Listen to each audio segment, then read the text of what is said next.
Meus irmãos, a paz do Senhor, eu quero pedir ao pastor José Guimarães Coutinho, secretário da convenção, para fazer aqui a chamada primeiro dos que vão ser autorizados para iniciar.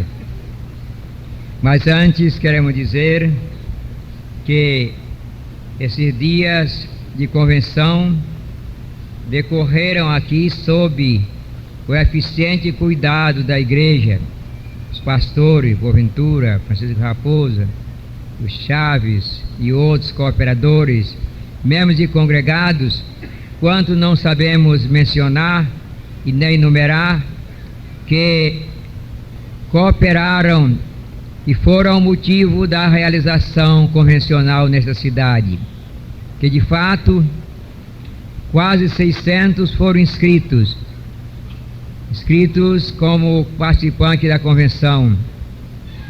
E quando atingimos ao número como este, é claro que se pode contar por fora disto um grande número de alguns outros que vêm para participar, como dizem, da festa, e aumenta, portanto, o número daqueles a serem cuidados pela igreja local. Mas a igreja tem realizado, tem cumprido galhardamente essa tarefa, e hoje estamos nas últimas horas da convenção realizada aqui em 56ª Convenção das Assembleias de Deus no Maranhão, e estamos aqui para agradecer de viva voz ao ministério e aos membros da igreja e todos quanto cooperaram para tornar uma realidade a convenção que está a expirar nestas horas da noite. Nós fizemos consignar na ata de encerramento os nossos agradecimentos, mas aqui, verbalmente, oralmente, estamos dizendo a todos vocês: nós estamos gratos porque nos proporcionaste a boa acolhida e a boa assistência para trabalharmos com toda a liberdade, como de fato aconteceu. Eu quero particularmente, em meu nome da minha esposa, agradecer ao irmão Samuel e a sua esposa e os filhos, em cujo lar estamos hospedados desde terça-feira. Ali temos estado diante de um banquete permanente. Creio que é bem um retrato do que tem acontecido com os demais irmãos que têm sido beneficiados com o cuidado dos membros da igreja aqui em Bacabal. Que o Deus do céu a todos retribua, pois ele disse, Jesus prometeu, que quem der um copo d'água fria a um desses seus pequeninos receberá o galardão. Faça o cálculo quem dá comida boa durante uma semana, certamente o galardão é mais gordo, né? Que Deus abençoe a todos e aceitem de coração o nosso sincero agradecimento. Vamos agora ouvir o pastor Coutinho para a primeira chamada dos que vão ser autorizados, os quais, vamos fazer primeiro dos que vão ser ordenados, e ficam em fila aqui, se a pressão é menor número, ficam em fila aqui na frente, e depois os autorizados ficam numa fila mais atrás, fila aqui, sim, aqui é a largura do espaço. Meus queridos irmãos e amigos, nós vos saudamos com a santa paz do Senhor, desejando sinceramente que esta paz habite e reine para sempre em nossos corações. Vamos à chamada dos obreiros que irão ser ordenados. Raimundo Dias de Carvalho, Raimundo Pereira da Silva. Irmãos, ao serem chamados, se posicionem aqui à frente do púlpito. Elisaldo Abreu Araújo, Roque Teixeira da Silva, Raifran Batista da Silva, Oséias Santos Pereira, Manuel Souza de Ferro, José de Arimateia Castro Moraes, Daniel Matos Chaves, Cícero da Silva Santos, Almir Cardoso da Silva, Luiz Rios dos Santos, Adaías Gomes Cabral, Luiz Carlos Garcês Gouveia e João Carvalho Silva.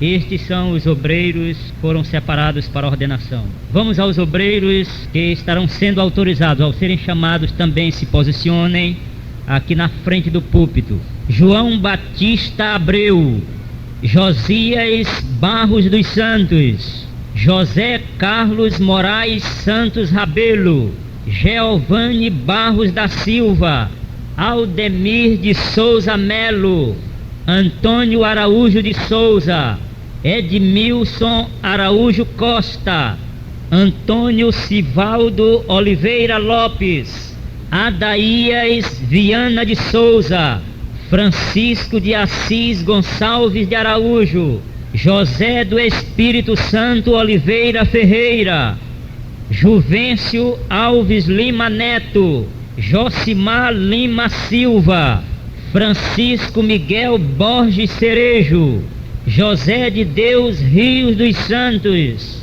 Osiel Gomes da Silva e Geraldo Jerônimo de Carvalho. Foram estes os obreiros separados para serem autorizados.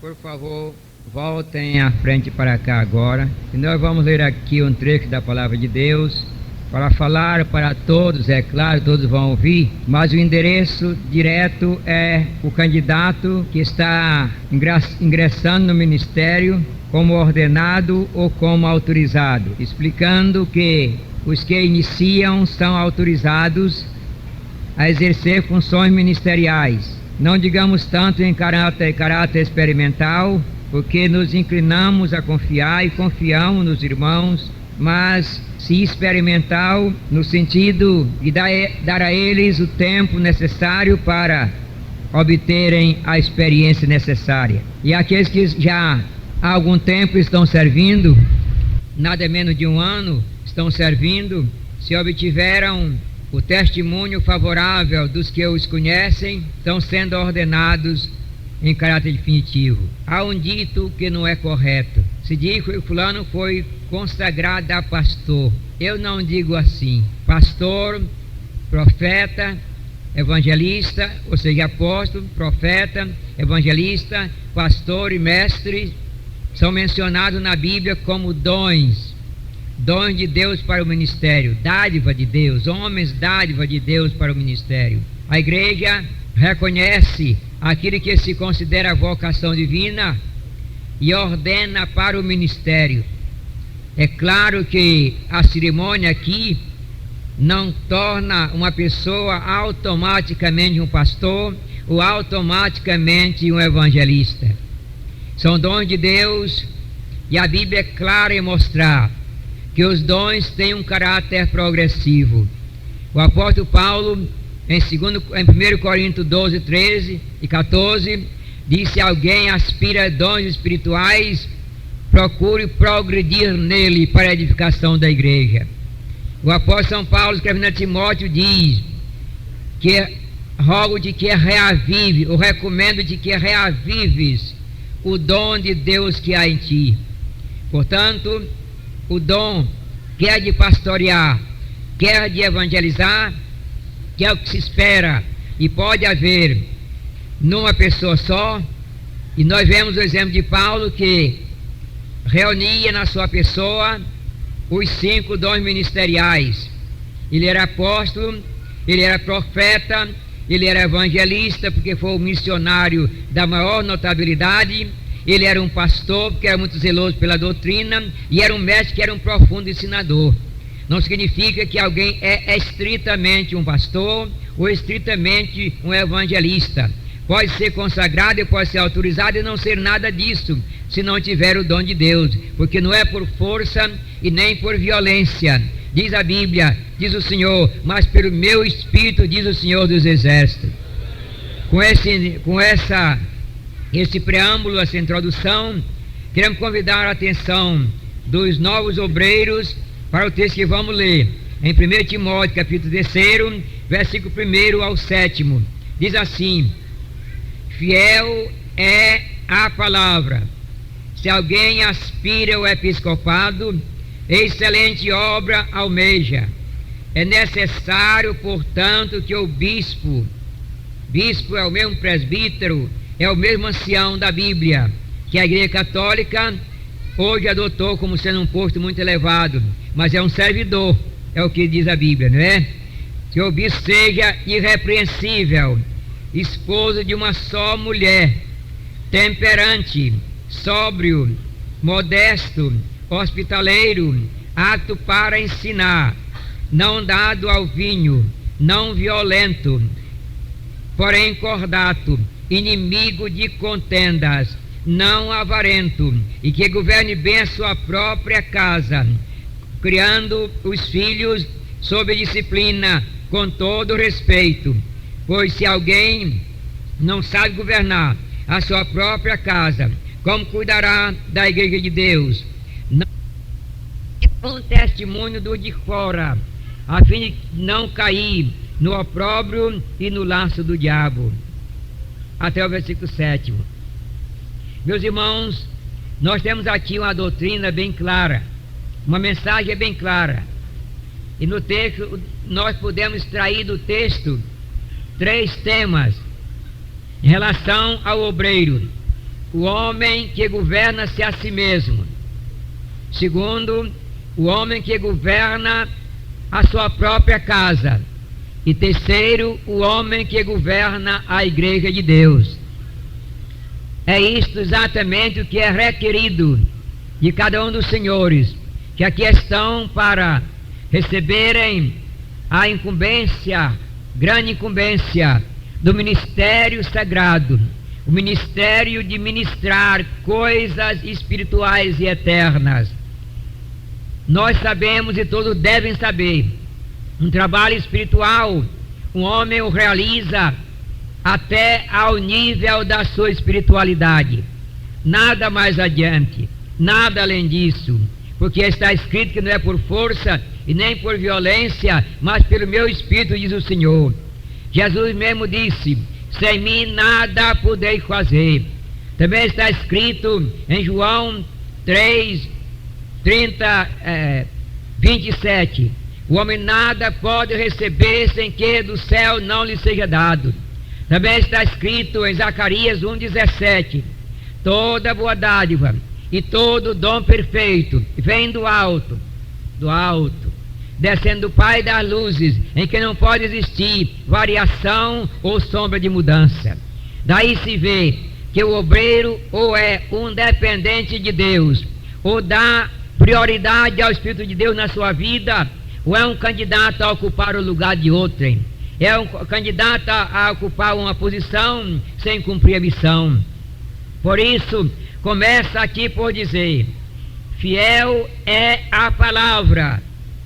Se alguém aspira ao episcopado, excelente obra deseja.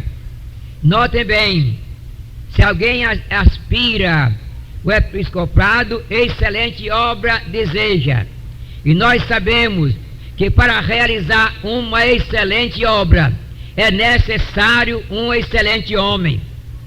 Não basta ser um excelente pregador, mas um excelente homem, com aquela característica de mensageiro de Deus. Aleluia! Alguém que leva realmente a mensagem de Deus. Não é apenas um proferidor de discursos, porque muitas vezes há políticos que não querem nada com Deus, mas faz um discurso tão bonito que faz gosto a gente ouvir. Há a mesma arte da oratória, mas aqui não é a arte da oratória. Aqui deve prevalecer a inspiração e a unção do Espírito de Deus, pois é o Espírito de Deus que leva ao coração dos ouvintes a mensagem em forma de revelação, em forma de raio do céu que ilumina a alma e comunica o conhecimento de Deus e da sua vontade. Aleluia! E como se caracteriza então o homem que governa a si mesmo?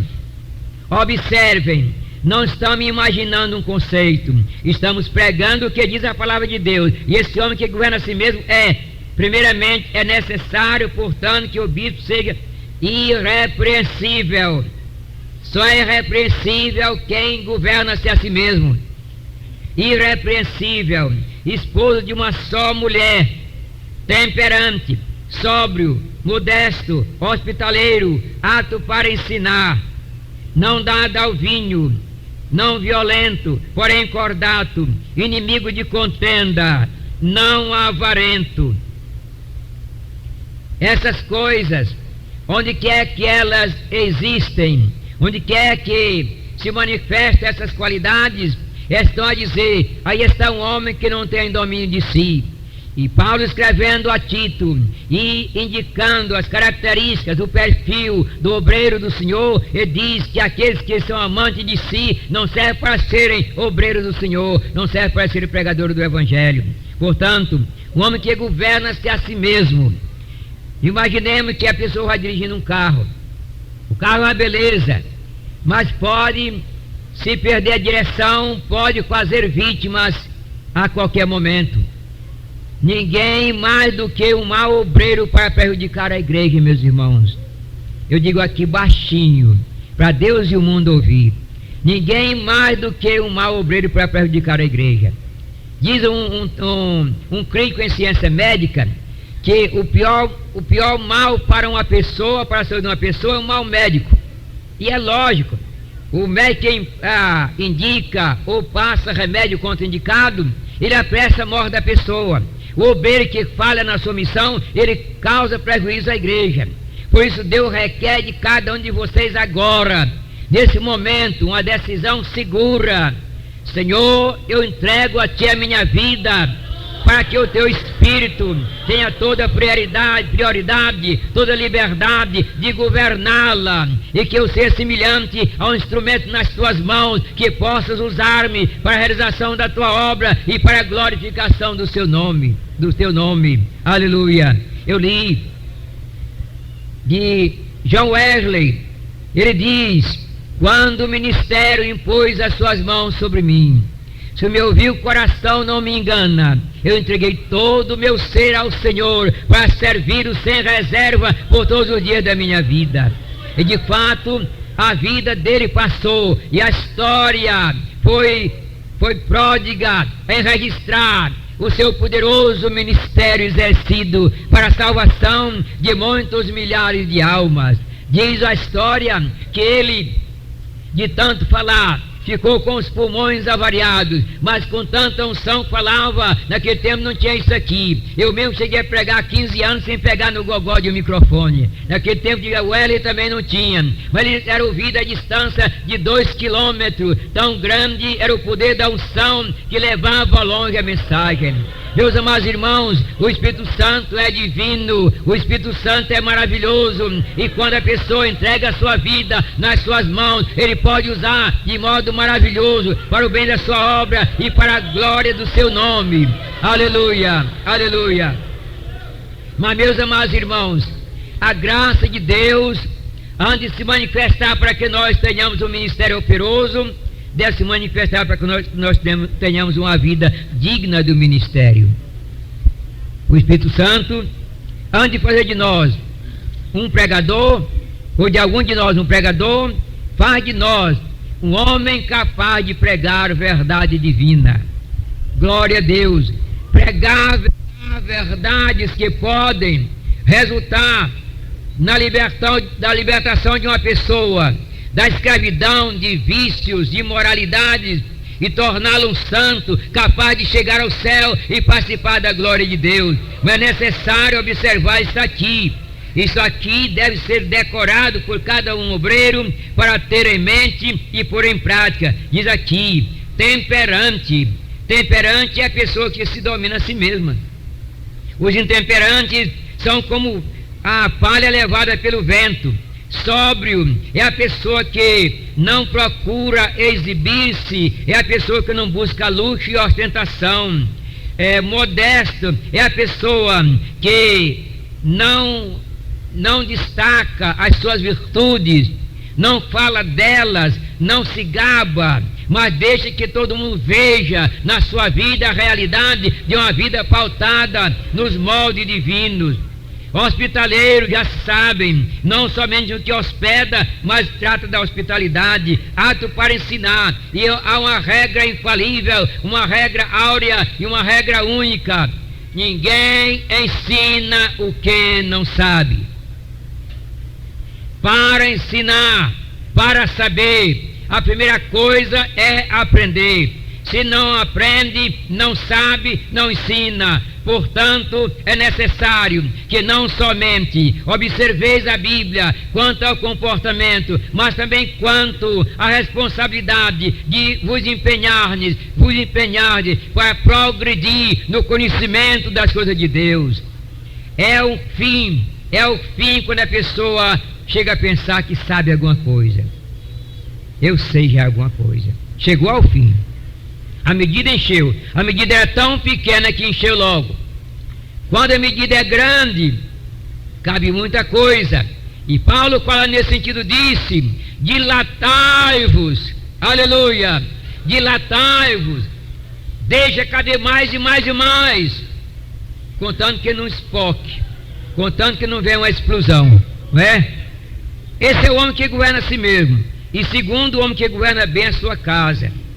Diz aqui: o homem que governa bem a sua própria casa, criando os filhos sob disciplina, com todo respeito. E há um provérbio muito judicioso que diz: respeita-te e te respeitarão. Governa bem a sua casa, criando seus filhos sob disciplina. E há um cuidado, ou seja, do pastor, do obreiro, é cobrado esse cuidado com a família, com a esposa e com os filhos. Governa bem a sua casa. Governar bem não significa dominar ao seu próprio gosto, mas conduzir com o ensino à luz da razão, visando o que é conveniente à pessoa, não tanto no presente quanto no futuro. Nós hoje estamos no mundo, um mundo que só Deus sabe até onde vai chegar, o que vai acontecer. Nós vivemos no mundo, eu comento lá em casa com a esposa, nós criamos 9 filhos.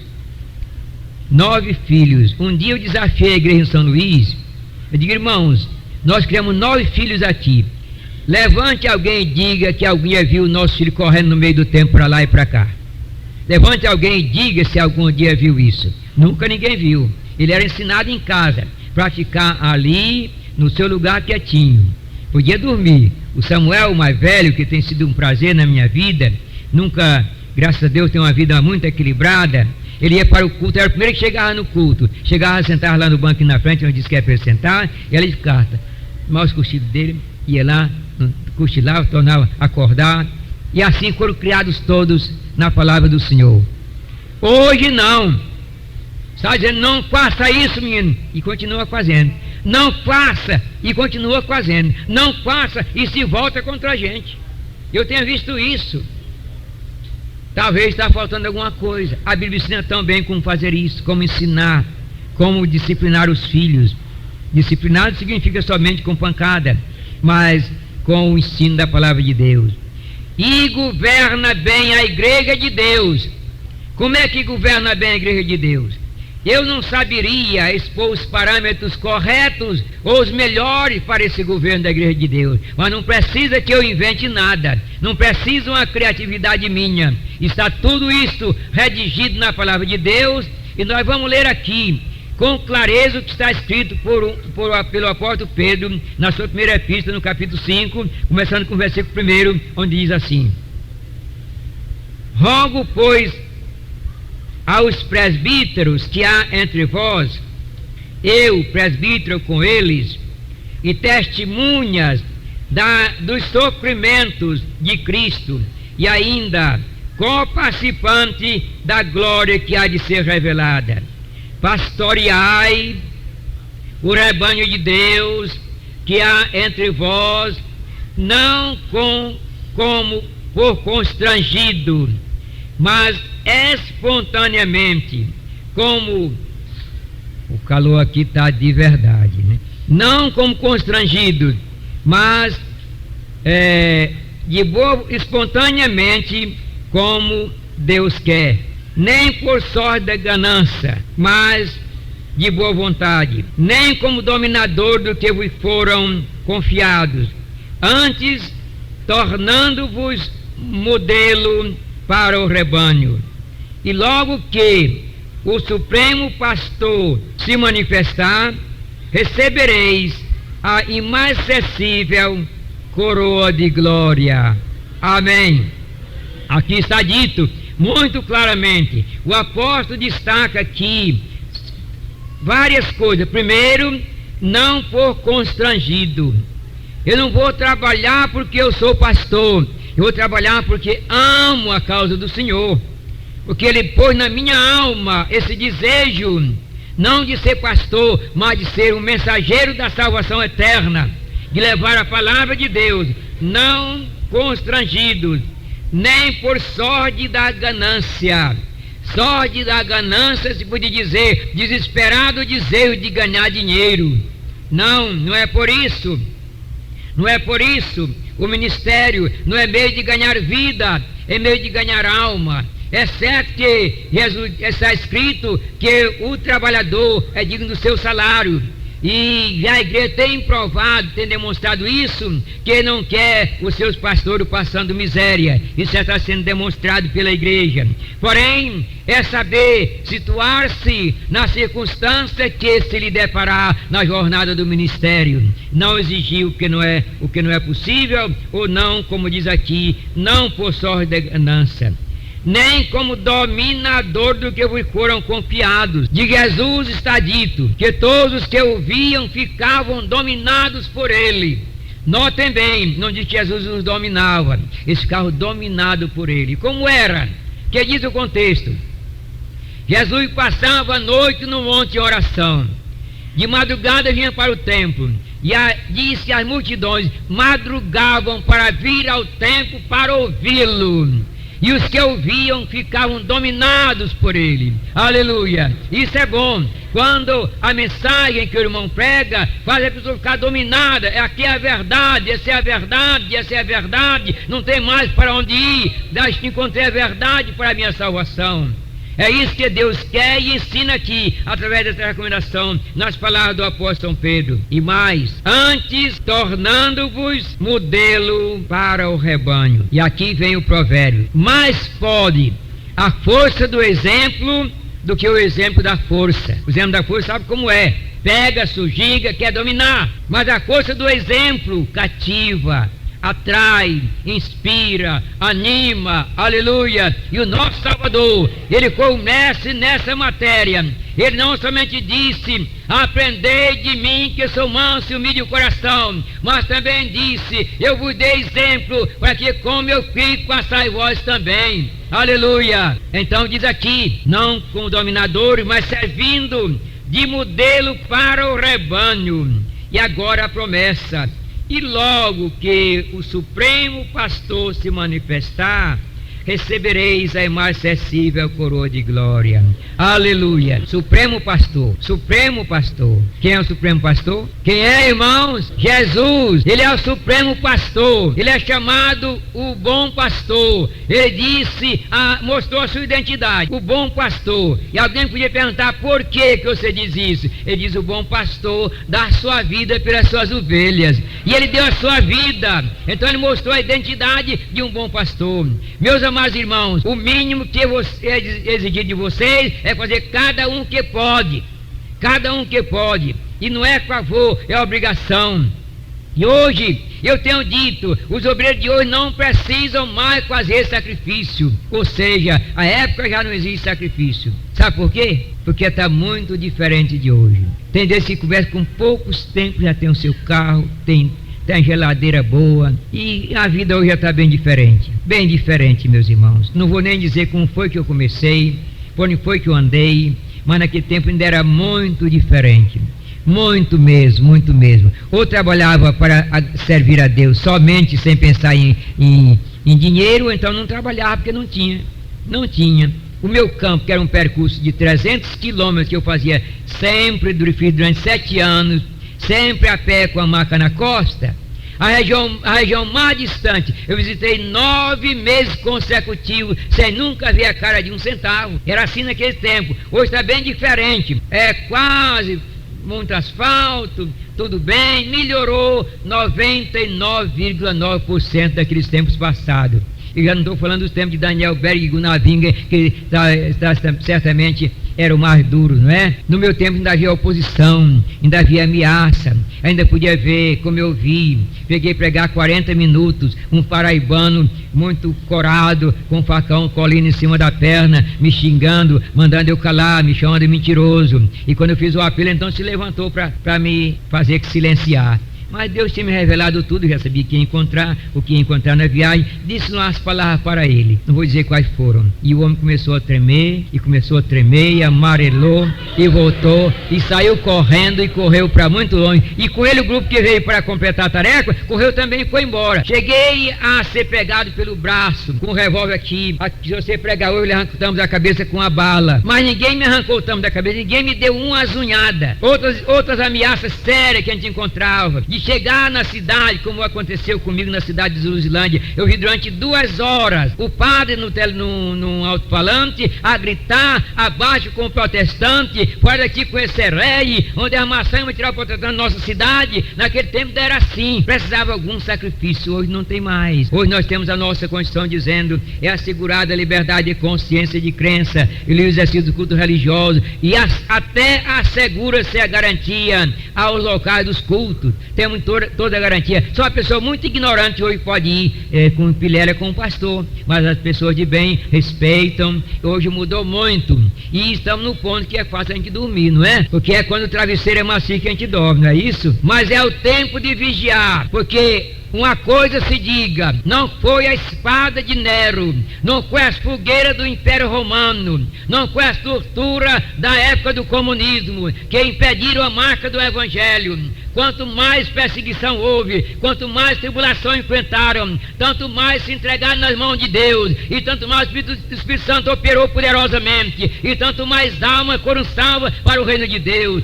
Tem sido nos tempos de bonância, e diga-se com tristeza, são nos países onde há o maior poderio econômico do mundo hoje, que os templos estão sendo esvaziados, ou não tem mais ninguém para se congregar. O comodismo dominou. Já há países do mundo onde o culto começa à tardinha e às 6 horas termina. Vai cada um para o pé da sua televisão ouvir o seu programa predileto. E aí é o caminho, ou seja, nessa facilidade da vida, nesse comodismo que abraçam, o Evangelho vai declinando ali e aqui e acolá, mas o Espírito Santo de Deus continua operando poderosamente onde quer que tem lugar para operar. E o nosso Brasil, meus amados irmãos, está com as portas abertas, escancaradas para o Evangelho.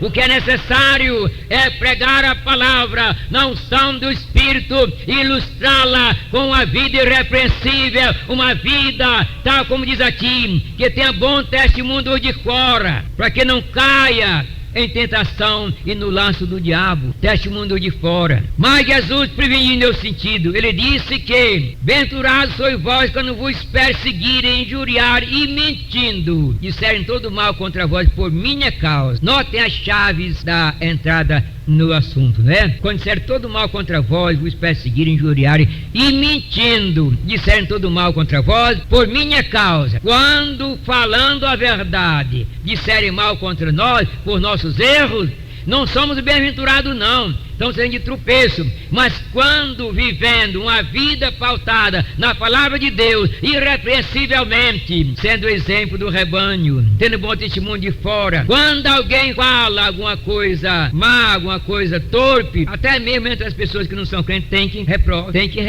tem quem mostre a realidade. Porque, irmão, pode ser que alguém não entenda a sua pregação, pode ser que não conheça a sua Bíblia, uma Bíblia semelhante à sua, pode ser até que não saiba ler, mas todos sabem ler a vida de uma pessoa que vive em retidão. Aleluia. Todos sabem ler. E é isso que Paulo chama de cartas vivas, lidas por todos os homens. É que Deus quer que vocês sejam. Cada um, o homem que governa, primeiro, faça aí o esboço que eu apresentei. Qual é? Primeiro, o homem que governa-se a si mesmo. Governar-se a si mesmo. Fazer o que Deus quer, não o que a minha carne quer. Não é? Segundo, governa bem a sua própria casa. E terceiro, governa a igreja de Deus. Não por sorte da ganância, não como dominador do rebanho, não como constrangido, mas como Deus quer. Aleluia. Como Deus quer, servindo de modelo para o rebanho. Que Deus abençoe cada um de vocês e que cada um nesse momento solene seja capaz de assumir uma um compromisso com Deus, de ser fiel não somente na sua vida particular, mas no seu exemplo de trabalho, na sua atividade, na sua devoção ao trabalho do Senhor, de ensinar a verdade e conquistar almas para o reino de Deus. Nós pedimos que os que vão ser ordenados subam para cá, os que fiquem, os que vão ser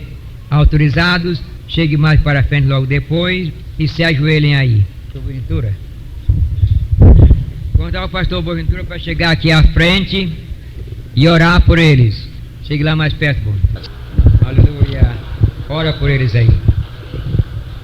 Nosso Deus, nosso Pai que está no céu, aleluia, glorificado para sempre seja o teu nome. Neste momento estamos na tua presença, apresentando-te os teus servos que vão iniciar uma vida de trabalho em prol da tua causa gloriosa. Ilumina a cada um, dá sabedoria a cada um, usa a cada um, que todos sejam dirigidos pelo teu Espírito, que todos sejam influenciados pelo teu Espírito em cada uma de suas vidas, que em todas as circunstâncias a tua presença esteja com eles, para ajudá-lo, para guardá-lo, para fortalecê-lo, encorajá-lo, e para em cada um instrumento nas tuas mãos, para a honra e glória de teu nome. Meu Deus, meu Pai, ora para os teus servos e usa-os em cada momento, que tenha um ministério próspero, dedicado a ti, e de grande conveniência a tua causa gloriosa. Pai, entenda os teus cuidados, cuide para sempre, atende nossa oração, te agradecemos em nome e por amor de Jesus. Amém. Amém. Os obreiros que estão aí mais perto, cumprimentem os que estão sendo autorizados. Os irmãos que vão ser ordenados, e respondam as perguntas que eu vou fazer. Um momentinho só, deixar eu terminar aqui. Promete, diante da igreja aqui representada, defender, confessa, está convicto da chamada de Deus para o santo ministério do Evangelho, afirma crer seguramente nas sagradas escrituras do Velho e do Novo Testamento como regra fundamental de fé e prática. Declara aceitar como verdadeiro o sistema doutrinário ensinado pela Igreja Evangélica Assembleia de Deus no Brasil, inclusive a da doutrina divina, Pai, Filho e Espírito Santo. Promete diante de Deus e das testemunhas presentes zelar pela propagação do Evangelho de Cristo e pela manutenção da sã doutrina. Promete submeter-se à forma de governo e disciplina adotadas pelo Ministério da Igreja Assembleia de Deus no Maranhão e no Brasil. Compromete-se em contribuir para a unidade espiritual e administrativa da Igreja, como preceitua a doutrina cristã e os estatutos da Convenção Estadual das Igrejas da Assembleia de Deus no Maranhão. Propõe-se em velar pelo rebanho que lhe foi confiado, empenhando-se pela edificação espiritual dos fiéis, como quem tem que dar conta de suas almas perante Deus. Promete servir fielmente no cumprimento do sagrado ministério em circunstâncias favoráveis ou adversas, servindo em tudo de modelo para o rebanho. Sim. A igreja aqui representada, por favor, todos de pé. A igreja aqui representada autoriza a ordenação desses irmãos para o santo ministério do Evangelho. Sim, promete